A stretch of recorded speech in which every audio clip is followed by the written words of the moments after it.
বন্ধুরা সবাই কেমন আছো?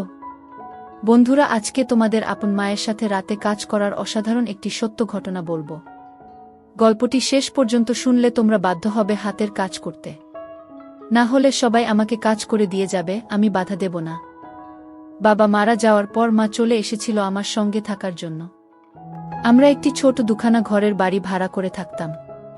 মার তখন কতই বা বয়স, ৪৫ হবে। আমার দাদা কলকাতায় চাকরি করে, আর বোন সেখানেই পড়াশোনা করে। আমার পড়াশোনায় সুবিধে হবে বাড়িতে কেউ রান্না বান্না করে দিলে, তাই মা আমার সঙ্গেই থাকা মনস্থ করেছিল। মার তখন ভরা জোয়ার, গায়ের রং ফর্সা, এমনিতে ছোটখাটো, তবে সুন্দর করে সাজলে লিপস্টিক লাগালে লোকজন ঘুরে তাকানোর মতো চেহারা।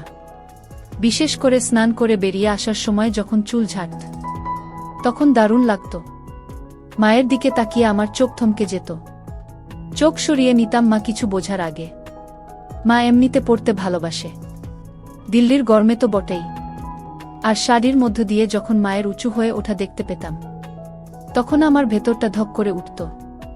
স্লিভলেস হলেও খুব একটা ডিপ কাট নয়, আর ঢাকা থাকত, শুধু দিকে অনেকটা অংশ খোলা আর নিচে অনেকখানি অংশ দেখা যেত। দিল্লির বাড়িতে শোবার ঘরে মাই শুত, আমি বাইরের ঘরে একটা চৌকিতে শুতাম। মাকে ওইরকম দেখার পর আমার ফুলে উঠত। বাইরের ঘরে প্রাইভেসি ছিল না বলে তখন বাথরুমে চলে যেতাম, বার করে তারপর শান্তি চোখ বুজে মাকে ভাবার চেষ্টা করতাম। বাইরে থেকে দেখে যতটুকু কল্পনা করা যায়, ও দুটো দেখতে কেমন, সেগুলোর রং কেমন, এই সব। তারপর ভাবতাম নিচের দিকটা কেমন, ওখানে ঘন ঘাস পাতার মধ্যে মায়ের কথা ভাবতে ভাবতেই আমার বের হয়ে যেত। কিন্তু বাইরে আসার পর আবার যখন মাকে দেখতাম, তখন আবার ফুলে উঠত আমার।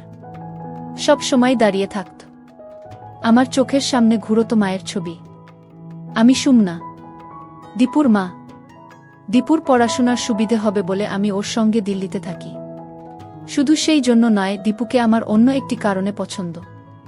সে ওর দাদার মতো মোটা থলথলে নয়, বেশ ফিট চেহারা, ব্যায়াম করে, এক্সারসাইজ করে, কোকটা লোম। ২১ বছরের দীপুকে দেখে আমার মনে হতো একজন সত্যিকারের পুরুষ মানুষ দেখছি। আরেকটা কারণ হলো ও অনেক বেশি হাসি খুশি, আমার সঙ্গে ফ্রি। তাই ওর কাছে থাকতে আমার ভালো লাগে, ওর দিকে তাকিয়ে। বিশেষ করে দীপু যখন বাথরুম থেকে চান করে তোয়ালে পরে বেরিয়ে আসত, তখন যে আমার কিছু হতো না সেটা বলবো না। আমার কোনোদিন আর কোনো মর্দের সঙ্গে সুযোগ হবে না, এটা ধরেই নিয়েছিলাম। কিন্তু মাঝে মাঝে ইচ্ছে করত দীপু আমার হাত দিক। এক এক সময় স্বপ্ন দেখেছি দীপু আমাকে ওর হাত দিয়ে আমার দুটো শেষ করে দিচ্ছে। কিন্তু পরক্ষণেই ভেবেছি সেটা কখনো সম্ভব নয়। তবে নিজের লুকিয়ে রাখার চেষ্টাও করিনি, তাই বলে সালোয়ার কামিজের বদলে শাড়ি পরতাম। সালোয়ার কামিজে একটা সুবিধে হলো ওড়না না পড়লেও হয় বাড়িতে, আর তখন বাহার দেখানো যায়। কিন্তু আমার ইচ্ছে হলো দীপুকে আমার দেখানোর, আর তার জন্য শাড়িই ভালো।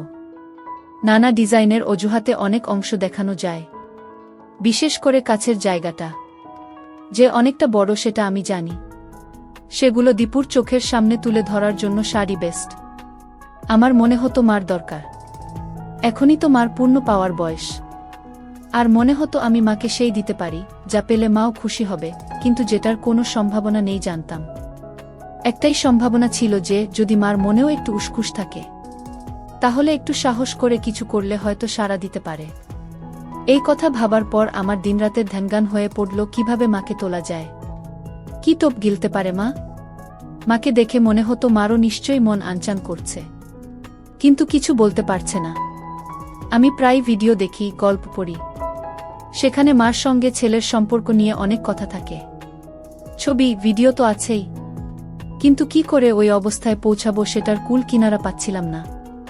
একবার মনে হলো রাত্রিরে মা শোবার ঘর থেকে রান্নাঘরে যায় জল আনতে বা পরের দিনের রান্নার জিনিস গোছাতে। আমি ভাবলাম ওই সময় যদি আমি বাইরের ঘরে শুয়ে হয়ে শুরু করি তাহলে কি হবে, কিন্তু অনেকবার ভেবে ওটা বাতিল করলাম। মা যদি উল্টো রেগে যায়, আমি যে স্বপ্নে বিভোর হয়ে থাকতাম সেটা হলো মা আমার সামনে নিজেকে ধরছে আর চাইছে আমি মার সঙ্গে। কল্পনা করতাম মা আমার সামনে একদিন রাতে এসে দাঁড়াবে, বিয়ের সাজের বুয়ের মতো, তার একটা একটা করে আমাকে দেখতে দেবে, যেন মা নিজেকে প্রেজেন্ট করছে, সবাই যেমন করে ক্লায়েন্টের সামনে। কিন্তু আমাদের সম্পর্ক ঠিক বাবু আর ওদের মতো হবে না। হবে প্রেমের, ভালোবাসার। মার মুখে চোখে লজ্জা থাকবে, প্রেম নিবেদনার গরম ভয় শরম সবকিছু মেশানো থাকবে। আর তারপর মা দেখাবে, টেনে ধরে দেখিয়ে দেবে। আমার স্বপ্নে আমি তখন উঠে মার হাত ধরে আমার উপর রাখব। এই সব ভাবি আর দীর্ঘশ্বাস ফেলি। প্রশ্নটা হলো কিভাবে মাকে দেখাব?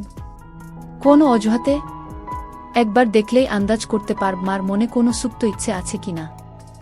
একবার ভাবলাম আমি যদি কোনো ভাবে মাকে ভিডিও দেখাতে পারি, ছবি বা ভিডিও, তাহলে হয়তো ওইদিকে মন যাবে ভাববে। কিন্তু সেটারই বা সুযোগ কোথায়? তখন ভাবলাম আরেকটু সাধারণ ব্যাপার থেকে শুরু করা যাক। একেবারে ভিডিওতে না গিয়ে যদি গোছের কিছু দেখাই, তাহলে মা কিছু টের পাবে না। আর আজকাল তো সেগুলোর কোনো অভাব নেই। প্রথমে একটু দাম দিয়ে হলেও ফ্যাশন ম্যাগাজিন রাখতে শুরু করলাম, যাতে কম মহিলার ছবি দেখে মায়ের মনে সুপ্ত বাসনা জেগে ওঠে। বিভিন্ন ডিজাইনের পাতাগুলো যে মা দেখছে সেটা লক্ষ্য করেছিলাম। একদিন সেরকম একটি ছবির দিকে তাকিয়ে থাকার সময় আমি বললাম, এই রকম একটা বানিয়ে নাও না তুমি। কথাটা শুনে অবাক হয়ে তাকিয়েছিল মা। এই প্রথম আমার মুখে কথা শুনে। আমি বললাম, তোমাকে ভালো দেখাবে। ছবিটা কাছে টেনে নিয়ে দেখলাম ছবি, কিন্তু অংশটা বেশ কিছু কাটা, আর দিকটাও লোকাট। আমি বললাম, তোমার পড়তে ইচ্ছে করছে। দীপু ওই ম্যাগাজিনগুলো আনতে শুরু করায় আমি খুব খুশি হয়েছিলাম। হয়তো দীপুও আমার দেখতে চায়, কাছে আসতে চায়, একটা অজুহাত খুঁজছে এমন মনে হয়েছিল। আমি দীপুর সামনে বসেই পাতাগুলো ওল্টাতাম যাতে ওর নজরে পড়ে। এই ছবিটা আমি অনেকক্ষণ ধরে দেখছিলাম, তাই সে কাছে এসে বলেছিল, এরকম পড়তে চাই কি না। দীপুর কথা শুনে মনে হয়েছিল দীপুকে আমার দিকে টানার চেষ্টা করব, ওকে তুলব। মা ছেলের মধ্যে সম্পর্কের সংস্কারটা একটা দূরত্ব আনবে ঠিকই, কিন্তু যদি ঠিক ঠিক কাজ করে যাই, তাহলে হয়তো সে আমাকে মা নয়, একজন মহিলা হিসেবে ভাবতে পারে। মহিলাও না, আমি সেই মুহূর্তে চাইছিলাম দীপু আমাকে একজন নষ্ট মেয়ে ভাবুক, যাতে তার মনে কথা জড়ো হয়। এই সব ভেবে আমার শক্ত হয়ে যেত, আর ভাবতাম কখন সেখানে দীপুর আঙুলের পাব। মা আমতা আমতা করে বলল, জাহি কি বলছিস, লোকে কি বলবে? আমি বললাম, কেন, লোকে বলার কি আছে? তোমার কি এমন বয়স, দেখো এই এরকম ভালো লাগবে। কথাটা শুনে মা লজ্জা পেল, মুখ লাল হয়ে গিয়েছিল এক মুহূর্তের জন্য, ধ্যাত বলে ছেড়ে দিয়েছিল। কিন্তু আমি ছাড়িনি। আমি বললাম, তোমাকে বানিয়ে দেব, ওটা হবে আমার গিফট। তারপর বললাম, চলো ওরকম একটা শাড়ি কিনে আনি। মা বলল, ও বাবা, আমি ট্রান্সপারেন্ট শাড়ি পরে বেরোতে পারবো না। আমি বললাম, ঠিক আছে, বাইরে পড়তে হবে না, কিন্তু তুমি একেবারে সাজবে না, সেটা হয় না। তুমি একটু সাজুগুজু করলে তোমার মন ভালো থাকবে, এতে লাভ হয়েছিল। একদিন মা কাজ করতে করতে হঠাৎ বলল, আচ্ছা দীপু, আমি খুব মোটা হয়ে গেছি না? মা উপর থেকে সরিয়ে আমাকে দেখানোর চেষ্টা করছিল, গলা একটু আটষ্টতা। বুঝলাম মা অনেক ভেবে এই প্রশ্নটা করেছে, হয়তো আমাকে তার দেখাতে চায় এই কথা বলে, কারণ তখন নিচে উদ্ধত দেখা যাচ্ছিল, একটা পরিষ্কার দেখা যাচ্ছিল। আমি বললাম, না মানে কেন বলো তো? না রে, কেমন একটা থলথলে হয়ে গেছি। ম্যাগাজিনের মডেলের ছবি দেখে তোমার এই কথা মনে হচ্ছে? মা মাথা নেড়ে সায় দিল। কি করি বলতো? কি আবার? এক্সারসাইজ করো, ওটা তো জমেছে, চলে যাবে। কি এক্সারসাইজ করব বলতো? আমি ওই জিম টিমে যেতে পারবো না, ঘরে বসে কিছু করলে কমবে, ঘরে বসেই তো আমি এক্সারসাইজ করতে পারো তো। এই বলে ভাবলাম একটা সুযোগ নেই। বললাম, কিন্তু তার জন্য অন্য জামা পরতে হবে, পরে তো আর ওসব করতে পারবে না। কি জামা? আমি সাহস করে বললাম, তাহলে পায়ে শাড়ি জড়িয়ে যাবে না? কথাটা উচ্চারণ করার সময় আমার রক্ত গরম হয়ে উঠেছিল। আমার হাত রেখে মার দুটো দেখানোর ভঙ্গিতে বললাম, এগুলো শক্ত করে আটকে রাখতে হবে তো।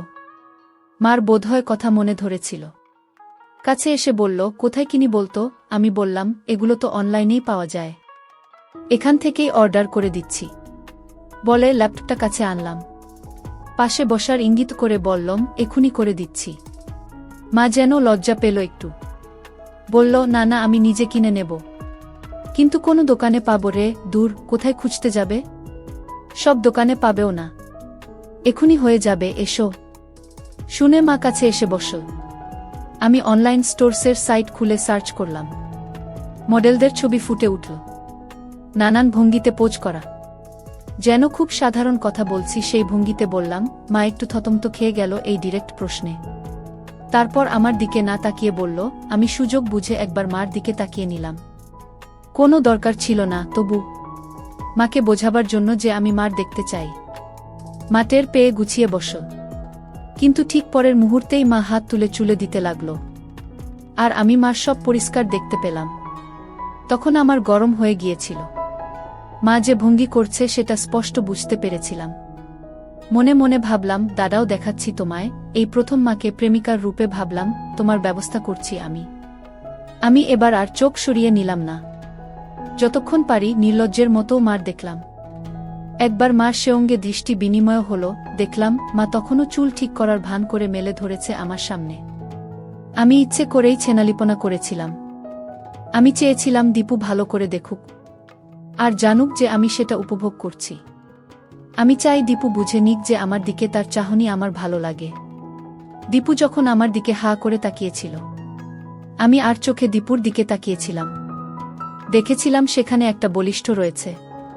সেটা দেখতে পেয়ে আমি আমার হাত আরও কিছুক্ষণ উপরে রেখেছিলাম।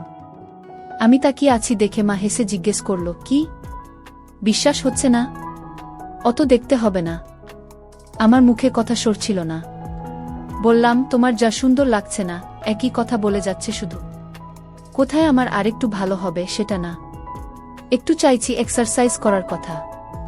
আর ছেলে শুধু ভালো বলেই যাচ্ছে। ওরকম কথায় ভালো না বেশে সত্যি সত্যি একটু সাজেশন দে তো দেখি। তারপর বলল, আচ্ছা শুনেছি নাকি নাচ প্র্যাকটিস করলে কমে? সবাই বলে বেলি ড্যান্সিংয়ের কথা, কমে যায় নাকি? আর নাচটাও শেখা হলো। কি বলিস তুই? আমি জানতাম দীপু লুকিয়ে লুকিয়ে ড্যান্সিংয়ের ভিডিও ক্লিপ দেখে, তাই এই কথা তুলেছিলাম। ড্যান্সিং শিখলে আমার দুটো লাভ ভালো হবে। আর দীপুকে দুলুনির নাচ দেখিয়ে আমার দিকে আকৃষ্ট করব। কোনো মেয়ে যদি নিয়ে কম কাপড় পরে ড্যান্সিং করে দেখায়, তাহলে যে কোনো পুরুষ ঘায়েল হতে বাধ্য। এর মতো নাচ পৃথিবীতে নেই। আর এতে কম পড়ার হাজার অবকাশ আছে, অজুহাত আছে। এমনকি আমি তো কল্পনাও করেছি এক সময় ড্যান্সিং এর নাচ দেখাতে দেখাতে দীপুর সামনে একটা একটা করে করে দেখাবো, একসেট হয়ে নাচব। তখন কি আর আমাকে ছাড়া ওর আর কোনো গতান্তর থাকবে? আমি তো মনে মনে কস্টিউমগুলোও ভেবে রেখেছি। পায়ের দিকটা স্লিট করা থাকবে যাতে দেখা যায়, আর দিকটা যত হয় তত ভালো। আমার কত দিনের ইচ্ছে একের পর এক দীপুর সামনে নিজেকে দিই। কেমন মনে হয় এটা হলেই আমি ধন্য হব। আমার তখন শুধু একটা ধ্যানগান, কিভাবে দীপুর সামনে হব। আর দীপু আমাকে ইচ্ছে মতো ওর শক্তসমর্থ কাছে আত্মসমর্পণ করাটাই আমার হয়ে দাঁড়িয়েছিল তখন। কিন্তু তার আগে ওকে একটু তাতিয়ে তুলতে চাই, যাতে আমি যখন ওর সামনে নিজেকে ধরব সে যেন ঠিকমতো রেসপন্ড করে। এ দেখি মেঘনা চাইতে জল। আমি কোথায় মাকে ড্যান্সারের রূপে ভেবে মারি, আর এদিকে মা নিজেই প্রস্তাব দিচ্ছে ড্যান্সিং করবে। না, মার তাড়না এবার টের পাচ্ছি। কিন্তু আমিও এত সহজে কাবু হব না। ব্যাপারটাকে আরও এগিয়ে নিয়ে যাওয়া যায় কি না দেখা যাক, আমি ভাবলাম। বললাম, এটা তো খুব ভালো আইডিয়া। আমিও শুনেছি, কিন্তু কোথায় শিখবে? এই কাছেই একজন শেখায়। আমি কথা বলেছি, আমার একটা কিছু শেখা হবে, এক্সারসাইজও হবে। কিন্তু এত ভাবছ কেন? আরে তোর দাদাবোন তো শুনেই রেগে যাবে। মা ড্যান্সিং করছে, আর চারপাশের লোকজন আছে না, একটু ওই নাচ কি না। শোনো, তুমি তো আর কোথাও পারফরম্যান্স দিতে যাচ্ছ না, কাউকেই জানানোর দরকার নেই। সেটাও ঠিক, শুধু ক্লাসের লোকজন দেখবে, আর কেউ না, আমিও না। মা তখন এগিয়ে এসে আমার বলল, ও আমার সুইট বেবি, অফকোর্স তুই চাইলে দেখাব। আমি ততক্ষণে ল্যাপটপ খুলে ইন্টারনেটে কিছু ড্যান্সিংয়ের ছবি সার্চ করলাম। মা কাছে এসে বলল, এই দেখ, কোনো নেই। মা দেখাচ্ছিল আর আমি দেখছিলাম। মার দিকে তাকিয়ে বললাম, তোমাকে কিন্তু হেভি লাগবে। মা চোখ মেরে বলল। আমি অপ্রস্তুত হয়ে কিছু বলতে যাচ্ছিলাম। মা হালকা হেসে বলল, আমি জানি তুই কি ভাবছিস। আমি বললাম, আচ্ছা তোমাকে একটা জিনিস বলবো। মা, রাগ করবে না তো? মা অবাক হয়ে বলল, না। কি রাগ করবে না বলো? আরে বাবা, করব না, বলতো দেখি। তুমি এখন থেকে প্লিজ ইউজ করো না তোমার হাতের নিচে, শয়তান ছেলে বললেই হলো। কেন? মায়ের মুখে কথাটা শুনে আমার আরও শক্ত হয়ে উঠেছিল। বললাম, তুমি কাটবে না, আমি হেয়ার রিমুভার এনে দেব। দেখো, ড্যান্সিং করবে, আর ওরকম খড়খড়ে না। এবার মা হালকা হাসল। বলল, একজনের দেখছি আমার নিয়ে রিসার্চ করা হয়ে গেছে। এত নজর ছেলের? কোনো ফাঁকে দেখিস রে এত? আমি বললাম, আবার কিসের? মা তখন আলতো করে কপট রাগ দেখিয়ে গালে চড় মারল। আমি তোর মা না? মার দিকে কুনজর দিতে হয়, কোথায় কুনজর দিলাম? আমি মজা করার চেষ্টা করলাম, শুধু নজর দিয়েছি, ব্যাস। তারপর বললাম, রাগ করলে? আমি জানতাম মা ইচ্ছে করেই করছে, তবু ভান করলাম কিছু জানি না। না রে বাবা, আমাকে দেখার লোক বলতে তো একমাত্র তুই আছিস। কিন্তু আমি ওসব ইউজ করব না যদি না তুই কিনে দিস। আমি এখনই নিয়ে আসব বললাম। আমি চাই না তুমি কখনো, তোমার ওখানের স্কিন খারাপ হয়ে যাবে, শক্ত খড়খড়ে হয়ে যাবে। তারপর গলা আরও নরম করে বললাম, প্লিজ দেখো, তোমার নিজেরই ভালো লাগবে। সন্ধেবেলা জিজ্ঞেস করেছিল, মা আলতো করে জানালো, হ্যাঁ। আমি ভঙ্গিতে বললাম, আর কখনো ওসব ইউজ করবে না। তোমার নিজের ভালো লাগছে না? তারপর বললাম, একটু জ্বালা করছে, তাই না? মা যখন বলল, হ্যাঁ করছে, তখন মার কাছে গিয়ে হাতে একটু হাত দিয়ে বললাম, ওই একটু সহ্য করো, ব্যাস। আমার তখন খুব ইচ্ছে করছিল তুলে দীপুর সামনে দাঁড়াই, ও দেখুক, কাছে আসুক, কিন্তু লজ্জা পেয়ে পারিনি, কারণ জানতাম আরও সুযোগ আসবে। এও জানতাম যে দীপু এখন আমাকে শিকার করার ধান্দায় আছে, আর আমি শিকারীর কাছে এত সহজে ধরা দেব না ঠিক করেছিলাম। যত উঠতে পারি তত শিকারের খেলা জমবে। আমি চাইছিলাম ওর আরেকটু কষ্ট পাক, যাতে আমাকে ছাড়া আর কিছু ভাবতে না পারে। এরপর একদিন মা ড্রেসিং টেবিলের সামনে বসে চুল আঁচড়াচ্ছিল। আমি পেছন থেকে মার কাঁধে হাত রেখে বললাম, চলো তোমার চুলের স্টাইল বদলাই, একটু অন্যরকম করে কাটিয়ে এসো, আর একটু ডাইও করিয়ে নাও, কয়েকটা জায়গা শুধু, ভালো লাগবে। আর এই নাও তোমার জন্য একটা লিপস্টিক এনেছি, বলে মায়ের ফেভারিট রঙের একটা লিপস্টিক হাতে তুলে দিলাম।